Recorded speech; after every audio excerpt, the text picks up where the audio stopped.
Throwing Out Grades group and out there who might be watching. I know this was a last minute sort of, hey, how you doing? But Isaac and I had some time this morning and we've been testing stuff out.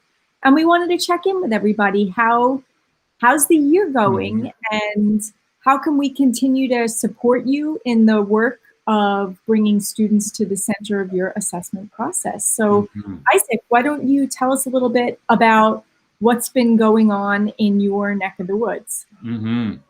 Well, today, if you can hear all of a sudden going wild in the background, a 4-year-old and puppy are very excited to go out in the snow because we've got a few inches of snow. But professionally, it's been an exciting time for me as we've come back in this new year, because even though teachers have just come back, I've seen that we've grown accustomed to a lot of the things they're having to deal with. And so it's been, I don't want to say easier because it's never easier, but it's been, there's been a clear focus on empowering students to take ownership of their learning. And I think it just feels more doable now because we've all had time in whatever kind of situation we have going on. And so yesterday I was with Willard and with Antelope Canyon all day, and in both of those sites, Willard North, that is, they were just doing an amazing job of really thinking, like, how can we get students to understand where they are in the learning? How can we use these progressions in writing to move them forward? How can they check in on RI2 and W2 combined? And it was all about the students' clarity and how they can move forward. And it was just so exciting to see because they're living in a pandemic just like everybody else. So that gives me some hope. That's awesome. I think in my neck of the woods with the groups that I've been working with, we've unpacked, because I work on the secondary end, unpacking those standards and starting to look at student data and make better instructional choices about what's going on. And in my next session with the integration charter schools that I work with in New York, we're going to be looking at humanities integration. So we're going to be looking to take the ELA department and the social studies departments and start building really good projects and kind of separating which, what students are going to do in each place, and start to think about how those skills and content start to overlap so kids could really have a good transfer experience and have two different areas where they could be supported at the same time by different teachers, which we're really excited about. That being said as well, moving forward, I'm excited to be working with Staten Island Tech again sometime in the near future. They've been doing some incredible work around assessment, really putting kids at the front of it and de-emphasizing traditional grades, which is near and dear to my heart. So you could do it in a specialized school. You could do it anywhere. And I'm just hoping that, especially with the pandemic, that people are thinking about the needs of the kids and are giving grace both to themselves and to the students, because we just don't know what's happening on the other side of the camera. If you've got kids at home, especially in the high school, middle school and high school setting, you just don't know where folks are.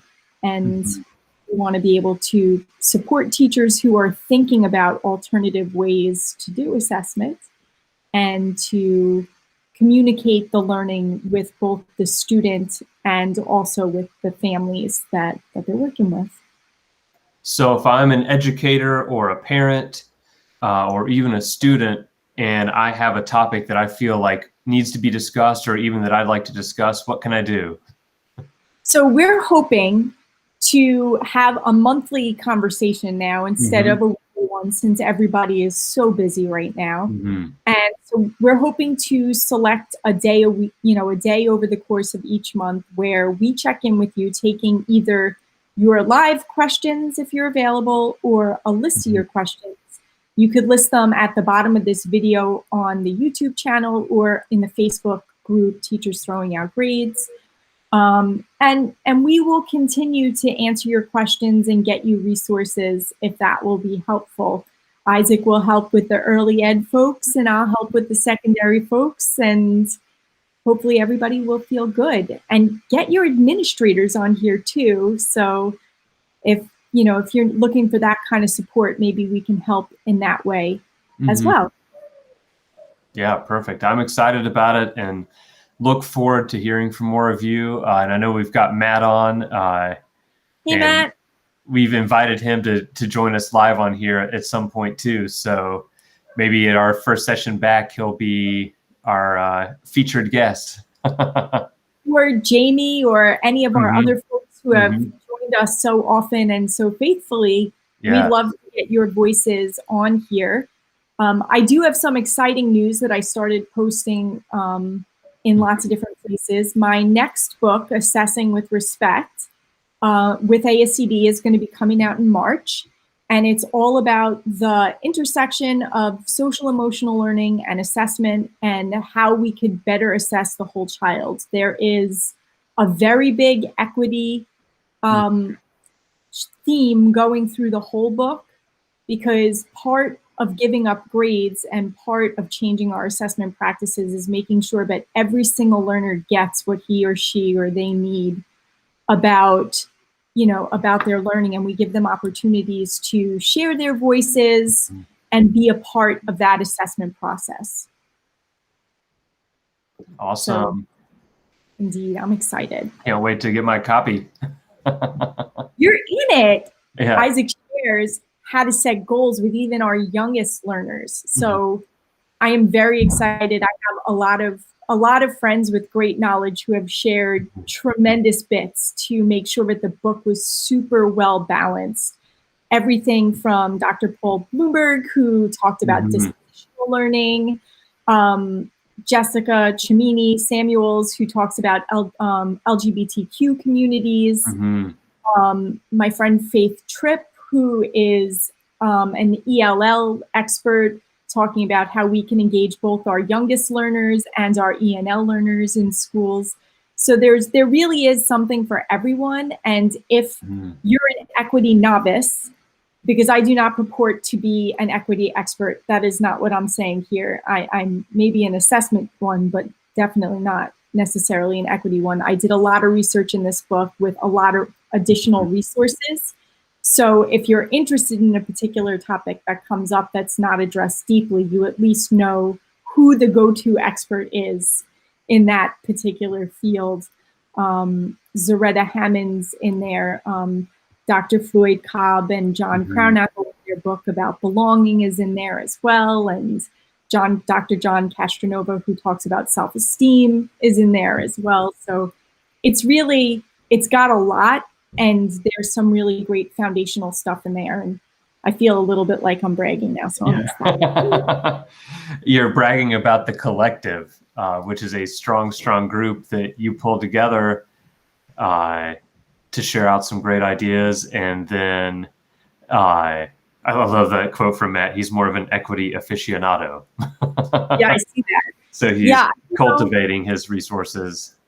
And that's sort of where I am with it as well. Like, I think on my equity journey, which I'm super transparent about as well, like as a white educator in this current time, I really felt that it would have been tone deaf of me to not address the elephant in the room right now. And the fact that I am white and I have a great deal of privilege, I felt an overwhelming obligation to make sure that I used my platform to do what was right. And Marisol Rarucha wrote the foreword, and it's brilliant. She's brilliant. And I felt so honored that she shared a bit of her story to open up the book as well. And, just a lot of really awesome people in there.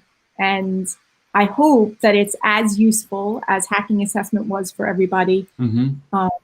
Because it really does tie a lot of those ideas in, as well as the peer feedback stuff and the self-assessment and reflection piece. And then on a bigger level too, curriculum choices on the systems level, and how that from an equity lens, how we make the choices that we make and how we can help kids be accountable, in really thoughtful and useful ways, hopefully. Yeah, I know, create a lot of conversation on here as soon as Well, it's out. Mhm. hopefully, I'm Yeah, excited. Well, let us know what you want to talk about this year, and we'll start pulling people together and planning ahead. And we look forward to talking to you soon. And if you want to be a guest, let us know Mhm. too. And you could ask your question live. We'll invite you on, and instead of just mentioning you by name, you could actually be a part of the conversation, and we would absolutely love that. So Mhm. Happy New Year. Yeah. We're excited to be back with you. Have a great day, everybody. Thanks, Star.